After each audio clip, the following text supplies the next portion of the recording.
नमस्कार दोस्तों, स्वागत है आपका हमारे चैनल रेल यात्रा इन्फॉर्मेशन में, जहां आपको मिलती है भारतीय रेलवे से जुड़ी तमाम लेटेस्ट अपडेट्स और ज्ञानवर्धक जानकारियां, वो भी बिल्कुल आसान भाषा में। दोस्तों, आज के वीडियो में हम जानेंगे आरपीएफ और जीआरपी में फर्क क्या है, कौन किसका बॉस है। क्या आपने कभी रेलवे स्टेशन पर वर्दी में खड़े पुलिस कर्मियों को देखा है? लेकिन क्या आप जानते हैं कि वो आरपीएफ है या जीआरपी? दोनों दिखने में एक जैसे लगते हैं, लेकिन उनके काम और अधिकार में जमीन आसमान का फर्क है। आज की इस वीडियो में हम आपको विस्तार से बताएंगे कि आरपीएफ और जीआरपी में क्या अंतर है, कौन किसके अधीन आता है, और जब रेलवे में कोई घटना होती है तो किसकी क्या जिम्मेदारी होती है। वीडियो को आखिर तक जरूर देखिएगा, क्योंकि अंत में हम बताएंगे कि कौन सी फोर्स ज्यादा शक्तिशाली है और यात्रियों के लिए कौन ज्यादा उपयोगी साबित होती है। भारतीय रेलवे दुनिया के सबसे बड़े रेलवे नेटवर्क में से एक है। लाखों लोग रोज ट्रेन से सफर करते हैं, ऐसे में सुरक्षा एक बहुत बड़ा मुद्दा है। अब रेलवे की सुरक्षा दो हिस्सों में बटी होती है, आरपीएफ यानी रेलवे प्रोटेक्शन फोर्स और जीआरपी यानी गवर्नमेंट रेलवे पुलिस। दोनों का नाम सुनकर लगता है कि दोनों पुलिस है, लेकिन इनके अधिकार, काम और जवाबदेही बिल्कुल अलग है। अक्सर लोग आरपीएफ और जीआरपी दोनों को एक ही समझ लेते हैं, लेकिन ऐसा नहीं है। दोनों की जिम्मेदारियां अलग अलग है और दोनों की नियुक्ति, रिपोर्टिंग और कार्य क्षेत्र में भी काफी फर्क होता है। सबसे पहले जानते हैं आरपीएफ के बारे में। आरपीएफ यानी रेलवे प्रोटेक्शन फोर्स। इसकी स्थापना 1957 में रेलवे प्रोटेक्शन फोर्स एक्ट 1957 के तहत हुई थी। यह रेल मंत्रालय के अंतर्गत आने वाली एक केंद्रीय सशस्त्र पुलिस बल है, यानी ये राज्य पुलिस नहीं बल्कि केंद्र सरकार के अधीन आती है। आजादी के पहले प्राइवेट रेलवे का कॉन्सेप्ट था। रेलवे की सुरक्षा के लिए चौकीदार रखे जाते थे।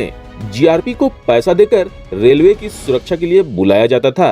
आजादी के बाद भी वही पुराना कॉन्सेप्ट चलता रहा, लेकिन 1957 में आरपीएफ एक्ट आया और रेलवे प्रोटेक्शन फोर्स बना। लेकिन इस दौरान जीआरपी का कॉन्सेप्ट भी चलता रहा।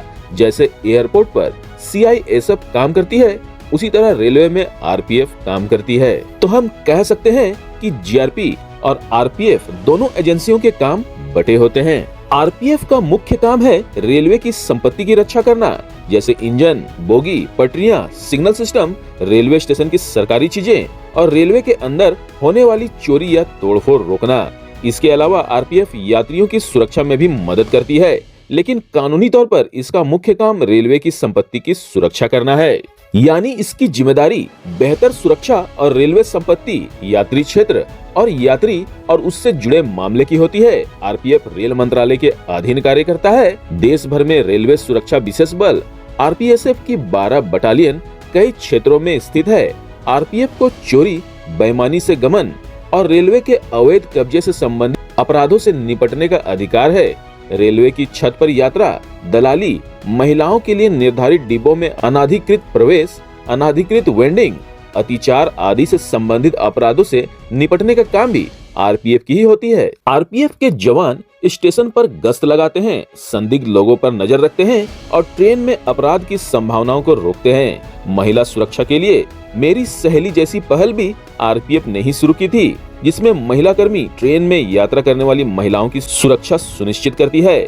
अगर किसी यात्री का सामान खो जाए तो अक्सर आरपीएफ ही उसे ट्रैक करके वापस दिलाने में मदद करती है। अब जानते हैं जीआरपी के बारे में।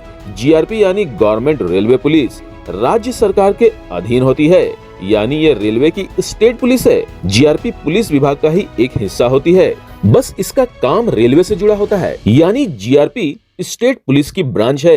रेलवे का मानना था कि रेलवे के तहत होने वाले क्राइम को लेकर यात्रियों को थाने तक न जाना पड़े और इसकी जगह पुलिस थाने रेलवे के तहत आ जाएं। इसके बाद रेलवे स्टेशनों पर जीआरपी थाने बने। इसके लिए रेलवे जीआरपीओ को भुगतान भी करता है। यानी जीआरपी की जो ऑपरेशनल कॉस्ट है, उसका आधा हिस्सा राज्य तो आधा हिस्सा रेलवे देता है। जीआरपी का मुख्य काम है रेलवे स्टेशनों और ट्रेनों के भीतर होने वाले अपराधों की जांच और कार्रवाई करना, जैसे चोरी, लूट, मारपीट, हत्या, दुष्कर्म, झगड़ा, टिकट ब्लैकिंग या कोई अन्य आपराधिक गतिविधि। इन सभी मामलों में एफआईआर दर्ज करने और जांच करने का अधिकार सिर्फ जीआरपी के पास होता है। इस प्रकार हम कह सकते हैं जीआरपी की प्राथमिक भूमिका भारत में रेलवे स्टेशनों के भीतर कानून व्यवस्था का बनाए रखना होता है। वे सुरक्षा प्रदान करते हैं और ट्रेनों और रेलवे परिसरों में अपराधों की जांच करते हैं। जीआरपी रेलवे अधिकारियों और रेलवे सुरक्षा बल को आवश्यक सहायता भी प्रदान करता है। यात्रियों के यातायात पर नियंत्रण। इस प्रकार भीड़ भाड़ को रोकने, स्टेशन परिसर के भीतर वाहन यातायात को नियंत्रित करने, अपराधियों को गिरफ्तार करने और बीमारी से ग्रस्त व्यक्तियों को हटाने, साथ ही फेरी लगाने और भीख मांगने से रोकने सहित कई तरह के काम होते हैं। यह यात्रियों द्वारा पीछे छोड़ी गई संपत्ति की भी जांच करता है और ट्रेनों में या स्टेशन परिसर के पास मरने वाले व्यक्तियों के शव और उनकी चिकित्सा जरूरतों की देखरेख भी करता है। यानी अगर ट्रेन में कोई अपराध होता है तो आरपीएफ नहीं बल्कि जीआरपी केस दर्ज करती है। जीआरपी का कंट्रोल राज्य पुलिस के पास होता है और इसका head superintendent of police railway या एसपी रेल होता है, जबकि आरपीएफ का head director general DG RPF होता है, जो सीधे रेल मंत्रालय को रिपोर्ट करता है।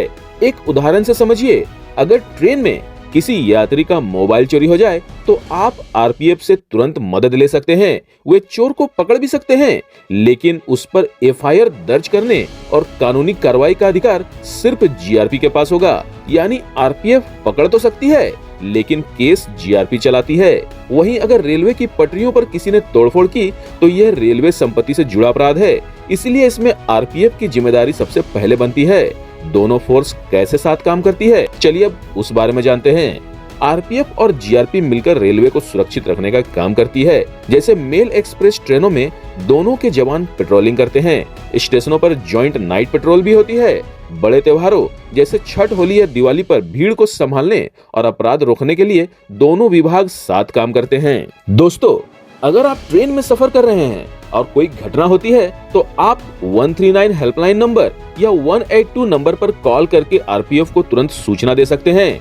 अगर अपराध गंभीर है जैसे चोरी या हमला तो जीआरपी थाने में रिपोर्ट दर्ज करानी चाहिए। चलिए इसी कड़ी में मैं आपको एक मजेदार तथ्य बताता हूँ। आरपीएफ एकमात्र ऐसी फोर्स है जो संसद के अधिनियम से बनी है और रेलवे की अपनी पुलिस मानी जाती है, जबकि जीआरपी राज्यों के पुलिस एक्ट के तहत काम करती है। यानी एक केंद्र की फोर्स है और दूसरी राज्य की। इसी कारण बीच बीच में ये भी मुद्दा उठता रहता है कि रेलवे जीआरपी को 50% का भुगतान क्यों करे, क्योंकि लॉ एंड ऑर्डर बनाए रखना पुलिस का ही काम है। हर राज्य की पुलिस अलग अलग पैटर्न पर काम करती है। चूंकि जीआरपी स्टेट पुलिस का हिस्सा है, इसलिए इसके काम करने के तरीके में राज्यों के अनुसार अंतर आ जाता है। अब जब भी आप रेलवे स्टेशन या ट्रेन में दो अलग अलग वर्दी वाले जवानों को देखें तो समझ जाइए आरपीएफ आपकी रेलवे की सुरक्षा कर रही है, वहीं जीआरपी आपकी जान माल की। तो दोस्तों, चलिए अब जानते हैं कि हम कैसे पहचाने कि कोई जवान आरपीएफ का है या जीआरपी का। जी हाँ दोस्तों, हम उन्हें बैज और चिन्ह से पहचान सकते हैं। आरपीएफ के वर्दी पर रेलवे सुरक्षा बल का बैज होता है, जबकि जीआरपी के वर्दी पर राजकीय रेलवे पुलिस का बैज होता है। आप आरपीएफ और जीआरपी को उनकी वर्दी पर लगे बैज और चिन्हों से पहचान सकते हैं, क्योंकि दोनों की वर्दी का रंग खाकी और डिजाइन समान हो सकता है। दोस्तों, हो सकता है कि दोनों फोर्सेस के बीच वर्दी, बैज और चिन्हों का अंतर हो, लेकिन दोनों का मकसद एक ही है, आपको सुरक्षित पहुंचाना अपने गंतव्य तक। तो दोस्तों, अगर वीडियो अच्छा लगा हो और जानकारी पूर्ण लगा हो तो इसे लाइक कीजिए, अपने दोस्तों के साथ शेयर कीजिए और चैनल को फटाफट सब्सक्राइब कर लीजिए, ताकि भारतीय रेलवे से जुड़ी हर सच्ची और दिलचस्प खबर आप तक सबसे पहले पहुंचे, वो भी बिल्कुल आसान भाषा में। तो मिलते हैं अगले वीडियो में, तब तक के लिए शुभ यात्रा।